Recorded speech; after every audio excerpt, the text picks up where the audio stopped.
രക്ഷകനീശോ വരുന്നു, നിന്റെ രോഗശയ്യക്കരികെ ജീവന്റെ നാഥൻ വരുന്നു. വിശ്വാസത്തോടെ നീ ഉണരൂ, പ്രത്യാശയുള്ളിൽ നീ നിറയ്ക്കൂ. നമ്മെ രക്ഷിക്കാൻ കഴിയുന്നോനല്ലോ രക്ഷകനീശോ. യെശയ്യാ 53:5 അവൻ്റെ മുറിവിനാൽ നമ്മൾ സൗഖ്യം പ്രാപിച്ചു. ദൈവത്തിൻ്റെ പ്രിയപ്പെട്ട കുടുംബാംഗങ്ങളെ, ഹീലിംഗ് ടച്ചിലേക്ക് സ്വാഗതം. അനുഗ്രഹത്തിൻ്റെ സന്ദേശവുമായി ദൈവം നമ്മളെ സന്ദർശിക്കുകയാണ്. വളരെ വൈകാരികമായ ഒരു മേഖലയാണ് നമ്മളിന്ന് കൈകാര്യം ചെയ്യുക. വിധവകൾ, വിഡോസ്. ദൈവം ഈ ജനത്തെക്കുറിച്ച് തൻ്റെ വചനത്തിലൂടെ എന്തെങ്കിലും പറയുന്നുണ്ടോ? ദൈവത്തിൻ്റെ പ്രിയപ്പെട്ട വളരെ വേദനയും വളരെ അനീതിയും ഫേസ് ചെയ്യുന്നൊരു വർഗമായി ഇത് മാറുമ്പോൾ ദൈവം പൊന്നുപോലെ പരിപാലിക്കുന്ന, ദൈവം കണ്ണുവെക്കുന്ന ഒരു വർഗമാണ് ഈ വിധവകൾ. ദൈവത്തിൻ്റെ പ്രിയപ്പെട്ട ശ്രദ്ധിക്കുക. സങ്കീർത്തനം 68:5 വിധവകളെ ദൈവം സംരക്ഷിക്കുന്നു. ഒരു സംരക്ഷണ വലയത്തിലേക്ക് നമുക്ക് ചേർന്ന് നിൽക്കാം. കർത്താവ് നിങ്ങളെ തൊടട്ടെ. കരുണയുടെ ദൈവമിതാ കരുണയുടെ കരവുമായി അണയുന്നു. ഏകാന്തതയുടെ തീരത്ത് തനിച്ചിരിക്കുന്ന നിന്നെയിതാ ദൈവം സ്വന്തമാക്കുന്നു. ആരുമില്ലെന്ന നിന്റെ നിരാശയിലേക്ക് ദൈവമിതാ അണയുന്നു. ആരും ഇനി സഹായമില്ല എന്ന നിന്റെ ബോധ്യത്തിലേക്ക് യേശു കടന്നുവരുന്നു. അവൻ്റെ മുറിവേറ്റ കരമിതാ നിന്നെ സ്വന്തമാക്കുന്നു. ദൈവം നിന്റെ ചാരെ നിൽക്കുന്നു.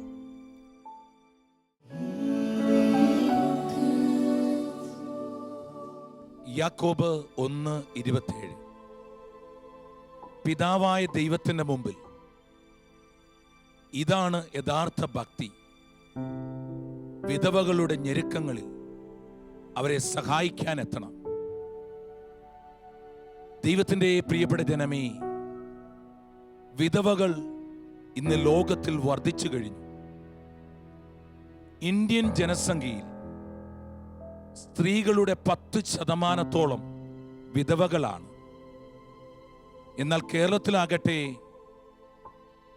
6.7% വിധവകളുടെ എണ്ണമായി വർദ്ധിച്ചു കഴിഞ്ഞു. കഴിഞ്ഞ നാളിൽ 2-3% വിധവകളുടെ എണ്ണം ഇന്ന് ഏകദേശം ഒരു 10% മാറുന്ന രീതിയിൽ കാര്യങ്ങൾ മാറിമറിഞ്ഞു. ദൈവം വിധവകളെ സ്നേഹിക്കുന്നു. അവർക്ക് നീതി നടത്തി കൊടുക്കുവാൻ ദൈവം ആഗ്രഹിക്കുന്നു. നിയമാവർത്തന പുസ്തകം 10:18 ദൈവം വിധവകൾക്ക് നീതി നടത്തി കൊടുക്കുന്നു. എങ്ങനെയാണ് വിധവകൾ ജീവിതത്തിലേക്ക് കടന്നു വരിക? ദൈവത്തിന്റെ പ്രിയപ്പെട്ട മരണം, വിവാഹമോചനങ്ങൾ, സെപ്പറേഷനുകൾ, ഇതെല്ലാം ഒരു വ്യക്തിയെ വൈധവ്യത്തിലേക്ക് കൊണ്ടുപോകുന്നതായി കാണുവാൻ പറ്റും. കാലഘട്ടങ്ങളുടെ നടുവിൽ ഇതിന് കാരണമാകുന്ന പ്രശ്നമെന്നത് ഏറ്റവും പ്രധാനം മദ്യപാനമാണ്. മദ്യപാനം, പുകവലി, ഡ്രഗ്സ്, ഇതുപോലുള്ള സാഹചര്യങ്ങൾ ഒരു വ്യക്തിയെ, ജീവിത പങ്കാളിയെ മരണത്തിലേക്ക് തള്ളിയിടുന്നു. എന്നാൽ അതോടൊപ്പം വിശ്വാസമില്ലായ്ക വിവാഹമോചനത്തിലും സെപ്പറേഷനിലും കൊണ്ടുപോകാൻ കാരണമാകുന്നു. ക്രൂശിതന്റെ നിഴലിൽ നിന്നുകൊണ്ട് ഈ പ്രശ്നത്തെ എങ്ങനെയാണ് നമുക്ക് നേരിടാൻ പറ്റുക? ദൈവത്തിൻ്റെ പ്രിയപ്പെട്ട കുടുംബാംഗങ്ങളെ, നമ്മുടെയൊക്കെ കുടുംബങ്ങളിൽ ഇതുമായി ബന്ധപ്പെട്ട വ്യക്തികൾ കടന്നു പോകുന്നവരാണ്. എങ്ങനെയാണ് നമുക്കവരെ സഹായിക്കാൻ പറ്റുക? യാക്കോബ് 1:7 27 പറയുന്നത് പോലെ പിതാവായ ദൈവത്തിന് മുമ്പിലുള്ള ഒരു നിഷ്കളങ്ക ഭക്തിയാണ് വിധവകളെ സഹായിക്കുക. ഈ ഞെരുക്കങ്ങളുടെ നടുവിൽ എങ്ങനെ നമുക്ക് ഇവരെ സഹായിക്കാൻ പറ്റും? 2 രീതിയിലുള്ള പ്രശ്നങ്ങളാണ് ഒരു വിധവ അല്ലെങ്കിൽ ജീവിത പങ്കാളി നഷ്ടപ്പെട്ട ഒരു സ്ത്രീ നേരിടുക. ദൈവത്തിന്റെ പ്രിയപ്പെട്ടവനെ, പ്രധാനമായി ഒരു വ്യക്തിയുടെ ജീവിതത്തിൽ, ഒരു വിധവയുടെ ജീവിതത്തിൽ ആദ്യം വരിക വ്യക്തിപരമായ പ്രശ്നങ്ങളാണ്. എന്ന് വച്ചാൽ അവൾ ഒറ്റപ്പെട്ടു തുടങ്ങും. ഒറ്റപ്പെട്ടു തുടങ്ങുന്നതോടുകൂടി അവളുടെ ഉള്ളിൽ ഇൻസെക്യൂരിറ്റി അല്ലെങ്കിൽ ഒരു സുരക്ഷിതത്വം, അതിൻ്റെ ബോധം തന്നെ നഷ്ടമാകും. പിന്നീട് ഭയം, എല്ലാത്തിനോടും എല്ലാവരോടും ഒരു വല്ലാഴിക തോന്നിത്തുടങ്ങും. ഇവിടം തൊട്ട് ഈ മകളുടെ ജീവിതത്തിൽ ചിന്തകളും ഓർമ്മകളും വളരെ വ്യത്യസ്തമായി കടന്നു വരാൻ തുടങ്ങും.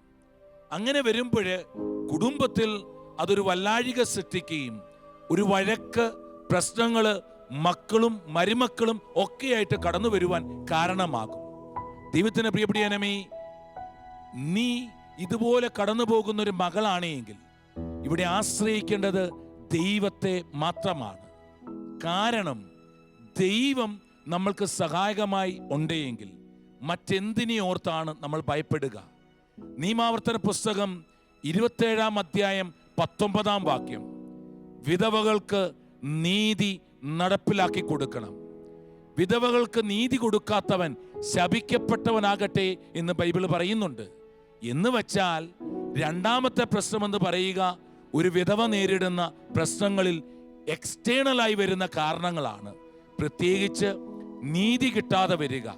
അവരുടെ ജീവിതത്തിൽ അവരുടെ വീടിനും സ്വത്തിനും അവരുടെ സൗകര്യങ്ങൾക്കും ഒരു നീതി കൊടുക്കാഴിക വരുമ്പോൾ അവർ നഷ്ടങ്ങളിലേക്ക് കടന്നു പോകുന്നതായി കാണുവാൻ പറ്റും.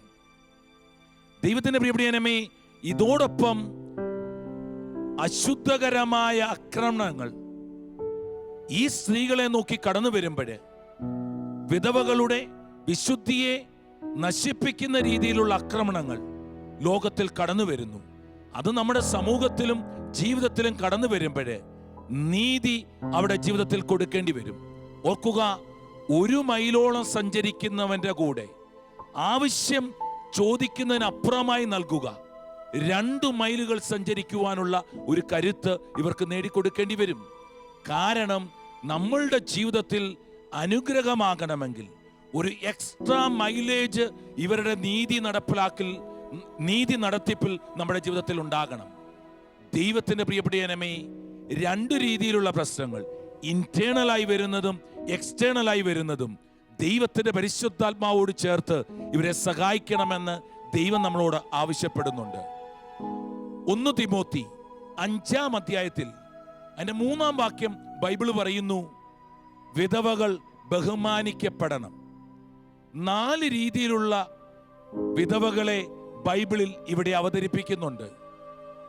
ഈ 4 വൈദവ്യത്തിന്റെ അവസ്ഥകളെ നമ്മൾ ആത്മാവിൽ നേരിടുമ്പോഴാണ് ഒരു വലിയ ശക്തി ഈ വ്യക്തികൾക്ക് നമുക്ക് നേടിക്കൊടുക്കുവാൻ പറ്റുക. ഒന്നാമതായി ബൈബിൾ പറയുന്ന വിധവകൾ കുഞ്ഞുങ്ങളുള്ള, ഉറ്റവരുള്ള, ഉടയവരുള്ള ഒരു വർഗത്തെക്കുറിച്ച്, ഒരു ജനത്തെക്കുറിച്ച് ബൈബിൾ പറയുന്നു. രണ്ടാമതായി ആരുമില്ലാത്ത, ഉറ്റവരില്ലാത്ത, ഉടയവരില്ലാത്ത വിധവകളെ കുറിച്ച് ബൈബിൾ വ്യക്തമാക്കുന്നു. മൂന്നാമതായി 60 വയസ്സിന് മുകളിലുള്ള പ്രായമുള്ള വിധവകളെ കുറിച്ച് ബൈബിൾ പറയുന്നു. 4ാമതായി ചെറുപ്പക്കാരികളായ വൈദവ്യത്തെക്കുറിച്ച് ബൈബിൾ പറയുന്നു. 4 അവസ്ഥകളിലും സൊല്യൂഷൻ വചനം കൊടുക്കുക വ്യത്യസ്തമായ രീതിയിലാണ്. ദൈവത്തിന്റെ പ്രിയപ്പെട്ടവനേ, ഉറ്റവരുള്ള, ഉടയവരുള്ള ബന്ധങ്ങളിലൂടെ കടന്നു പോകുന്ന ഒരു വിധവ തൻ്റെ കുഞ്ഞുങ്ങളെയും തൻ്റെ കുടുംബത്തെയും വിശ്വാസത്തിൽ വളർത്തി തൻ്റെ ജീവിതം ദൈവത്തിനായി മാറ്റണമെന്ന് പറയുന്നു. എന്നാൽ ഉറ്റവരില്ലാത്ത ഒരു മകളെ സംബന്ധിച്ച് ദൈവം ആവശ്യപ്പെടുന്നു വിശുദ്ധിയിൽ ദൈവവുമായ ഒരു ബന്ധവും ദൈവരാജ്യത്തിന് സമാനമായ ജീവിതവും പ്രാർത്ഥനയും അവളുടെ ജീവിതത്തിൽ ദൈവം ആവശ്യപ്പെടുന്നു. മൂന്നാമതായി 60 വയസ്സിന് മുകളിലുള്ള ഒരു വിധവ തൻ്റെ കുടുംബത്തിൽ അനുഗ്രഹമായി മാറുകയും കുഞ്ഞുങ്ങളും കുടുംബവും ബന്ധത്തെയും കൂട്ടിപ്പിടിച്ചുകൊണ്ട് തലമുറകൾ അനുഗ്രഹമായി അവൾ മാറണമെന്ന് ബൈബിൾ പറയുന്നു. നാലാമത്തെ, പ്രായം കുറഞ്ഞ അല്ലെങ്കിൽ വിധവകൾ എന്ന് പറയുന്ന ചെറുപ്പക്കാരികളായ സാഹചര്യങ്ങൾ തങ്ങളുടെ വിശുദ്ധിക്ക് വളരെ പ്രാധാന്യം നൽകിക്കൊണ്ട് ദൈവവുമായി ഒരു ബന്ധത്തിലാകുവാൻ ദൈവം ആഗ്രഹിക്കുന്നു. ദൈവത്തിന്റെ പ്രിയപ്രിയനമേ, 4 സാഹചര്യങ്ങളുള്ള വിധവകളായാലും അടിസ്ഥാനപരമായി ദൈവം ആവശ്യപ്പെടുന്നു 4 അവസ്ഥകളിലും ഇവർ ദൈവവുമായി രമ്യതയിലായിരിക്കണം. ഇവർ ഏറ്റവും കൂടുതൽ തങ്ങളുടെ സമയം ചെലവഴിക്കേണ്ടത് ദൈവവചനവും ദൈവത്തിൻ്റെ പ്രാർത്ഥനയുമായിട്ടാണ്. സഭയ്ക്ക് വേണ്ടി പ്രാർത്ഥിക്കണം, സുവിശേഷവൽക്കരണത്തിന് വേണ്ടി പ്രാർത്ഥിക്കണം, പാപികളുടെ മാനസാന്തരത്തിന് വേണ്ടി പ്രാർത്ഥിക്കണം.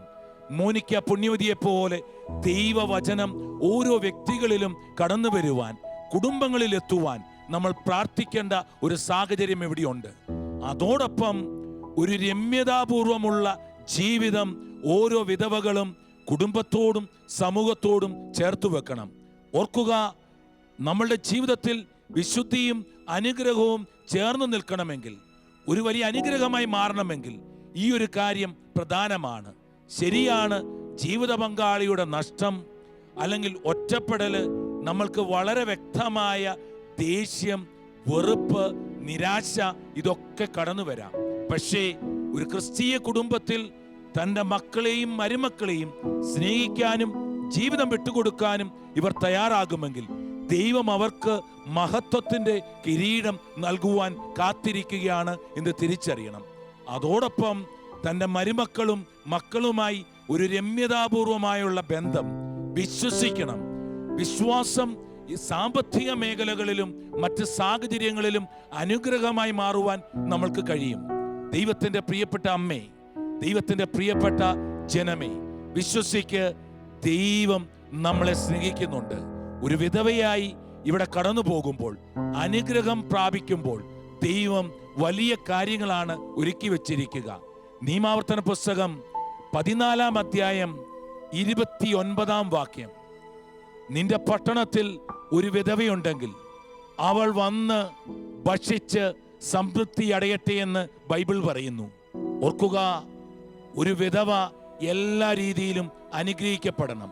അതുപോലെ സമൂഹം മുഴുവൻ അനുഗ്രഹിക്കപ്പെടണമെങ്കിൽ ഇതുപോലെ പീഡനം അനുഭവിക്കുന്ന അനാഥരായ, അശരണരായ, വൈദവ്യം പേറുന്ന ഈ മക്കൾക്കായി ജീവിതത്തിൽ ഞെരുക്കങ്ങളിൽ സഹായം നൽകുവാൻ ദൈവം ആഗ്രഹിക്കുന്നു. ഇനിയുള്ള സമയം നമ്മുടെ കുടുംബത്തിൽ വൈദവ്യത്തിലൂടെ കടന്നു പോകുന്ന നമ്മുടെ അമ്മയെ, നമ്മുടെ സഹോദരിയെ, അല്ലെങ്കിൽ അവരെല്ലാം ഓർത്തുകൊണ്ടും കൂടെ നിർത്തിക്കൊണ്ടും നമുക്ക് പ്രാർത്ഥിക്കാം. യേശു തൻ്റെ കുരിശുമരണത്തിന് നിഴലിലേക്ക് നമ്മളെ ചേർത്ത് വെക്കുകയാണ്. നമുക്കെല്ലാവർക്കും ഒന്ന് കരങ്ങൾ മാറോട് ചേർത്ത് പിടിക്കാം. അതുപോലെ വൈദവ്യം പേറുന്ന അമ്മയും ഈ മകളും തൻ്റെ കരങ്ങൾ നെഞ്ചോട് ചേർത്ത് വെക്കട്ടെ. ദൈവത്തിൻ്റെ പരിശുദ്ധാത്മാവേ, നിന്റെ വലിയ സാന്നിധ്യം ഈ മക്കളുടെ മേൽ ഒഴുകട്ടെ.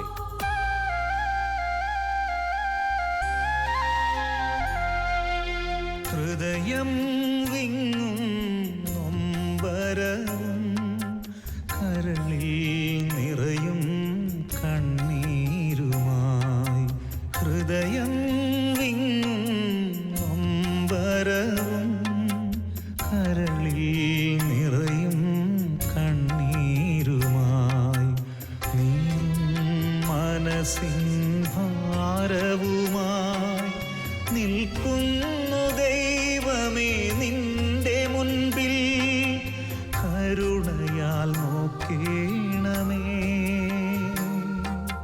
കണ്ണീർ തുടയ്ക്കേണമേ, കരുണയാൽ നോക്കേണമേ, കണ്ണീർ തുടയ്ക്കേണമേ.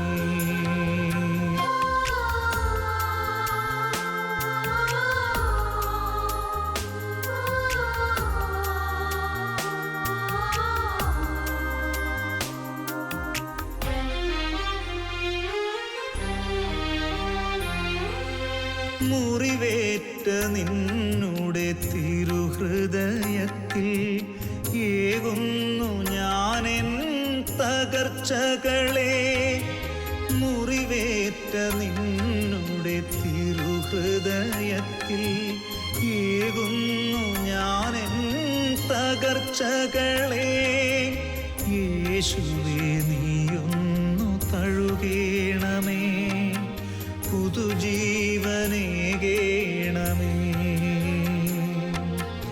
യേശുവേ നീയൊന്നു തഴുകേണമേ, പുതുജീവനേകേണമേ.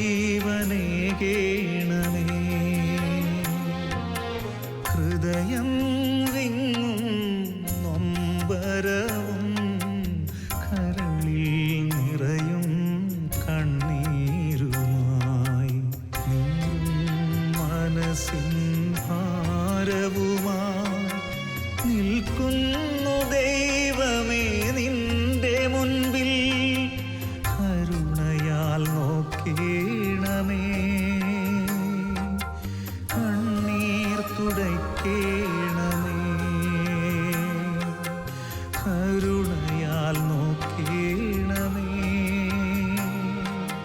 കണ്ണീർ തുടയ്ക്കേണമേ.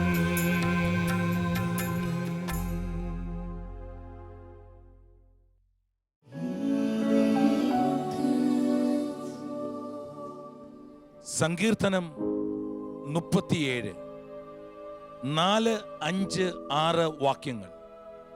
ബൈബിൾ ഇങ്ങനെ പറയുന്നു: കർത്താവിൽ ആനന്ദിക്കുക, അവിടുന്ന് നിന്റെ ആഗ്രഹങ്ങൾ സാധിച്ചു തരും.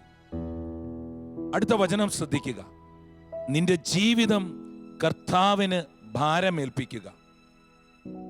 കർത്താവിൽ വിശ്വാസമർപ്പിക്കുക, അവിടുന്ന് നിന്നെ നോക്കിക്കൊള്ളും. അവിടുന്ന് പ്രകാശം പോലെ നിനക്ക് നീതി നടത്തിത്തരും, മധ്യാഹ്നം പോലെ നിന്റെ അവകാശവും. പ്രിയപ്പെട്ട മകളെ, നിന്റെ ജീവിതത്തിൽ നഷ്ടമായിരിക്കാം സംഭവിച്ചിരിക്കുക, ഒറ്റയ്ക്കായിരിക്കാം പോയിരിക്കുക. പഴയ നല്ല ഓർമ്മകൾ ഇന്ന് വളരെ വേദനാജനകമായിരിക്കാം. പക്ഷേ ദൈവം ആഗ്രഹിക്കുന്നു നിന്റെ ജീവിതത്തെ ദൈവത്തിന് ഭരമേൽപ്പിക്കുവാൻ. ഇന്ന് ജീവിതം ദൈവത്തിന് വിട്ടുകൊടുക്കുക, സന്തോഷിക്കുക, ആനന്ദഗാനം ഉതിർക്കുക. കാരണം നമ്മൾക്കൊരു ദൈവമുണ്ട്. ആ ദൈവത്തിന് ചേർന്നൊരു ജീവിതം ഉണ്ടാകുമ്പോഴേ നമ്മളുടെ ജീവിതത്തിന് മാറ്റമുണ്ടാകുകയുള്ളൂ. ദൈവം നമ്മളെ സ്നേഹിക്കുന്നുണ്ട്. വിശ്വസിക്ക്, ദൈവം നമ്മളെ സ്നേഹിക്കുന്നുണ്ട്. ഹല്ലേലൂയ. നസറായനീശോ വരുന്നു, രക്ഷകനീശോ വരുന്നു. നിന്റെ രോഗശയ്യക്കരികെ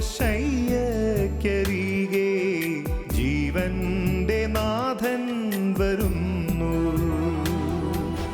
വിശ്വാസത്തോടെ നീ ഉണരൂ, പ്രത്യാശയുള്ളിൽ നീ നിറയ്ക്കൂ. നമ്മെ രക്ഷിക്കാൻ കഴിയുന്നോനല്ലോ രക്ഷകനീശോ